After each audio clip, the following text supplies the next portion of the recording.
আসসালামু আলাইকুম, সবাই কেমন আছেন? আজকে আবারও একটি ভিডিও নিয়ে চলে আসলাম। আজকে আমি গ্রামের প্রকৃতির দৃশ্য নিয়ে চলে আসলাম। গ্রামে জমি এখন হাল চাষ করা শুরু হয়ে গেছে, তবে অনেক পানি।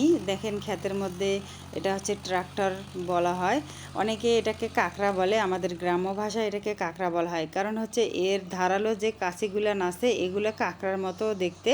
এগুলো দিয়ে অনেক জায়গায় একবারে চাষ করা যায় এবং চাষগুলো খুবই ভালো হয়। এটা হচ্ছে আধুনিক পদ্ধতি।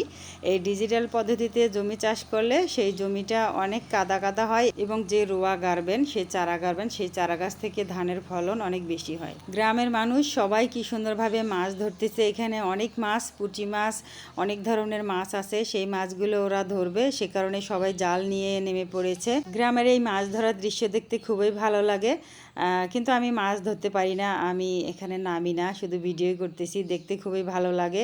যদি মাছ ধরতে পেতাম তাহলে আমিও নেমে পড়তাম। সবাই কিন্তু অনেক অনেক মাছ ধরেছে, কেউ জাল দিয়ে, কেউ বা ঝুড়ি দিয়ে, যার যেটা আছে সেটা দিয়েই অনেক মাছ ধরলো। জমিতে কচুরিপানা দিয়ে ভরে গেছে। বন্যার পানিতে এই কচুরিপানাগুলো জন্ম হয় এবং এগুলো বাছাই করতে আসলে অনেক কষ্ট হবে, অনেক কামলা খরচ হবে। জমি চাষ করতেছে ওনারও অনেক কষ্ট হচ্ছে। যাই হোক, মাছ ধরার দৃশ্য আপনাদেরকে দেখিয়ে দিলাম। এখন আমি বাড়ি ফিরে যাচ্ছি। চারিদিকে সুন্দর পরিবেশ, আবহাওয়া অনেক ভালো। দেখেন বাতাসের মধ্যে পানিগুলো কিভাবে কাঁপতেছে, মনে হচ্ছে এটা নদী, কিন্তু নদী না, এটা হচ্ছে জমি। জমিতে অনেক পানি। হাঁসগুলো কি সুন্দরভাবে নিচ থেকে শামুক তুলে তুলে খাচ্ছে। অনেক ভালো লাগলো দৃশ্যটা। আরও ছেলেপেলেরা যাচ্ছে মাছ ধরার জন্য। আসলে এভাবে মাছ ধরতে অনেক আনন্দ লাগে। আমি ছোটোবেলায় 2-1বার নেমেছিলাম।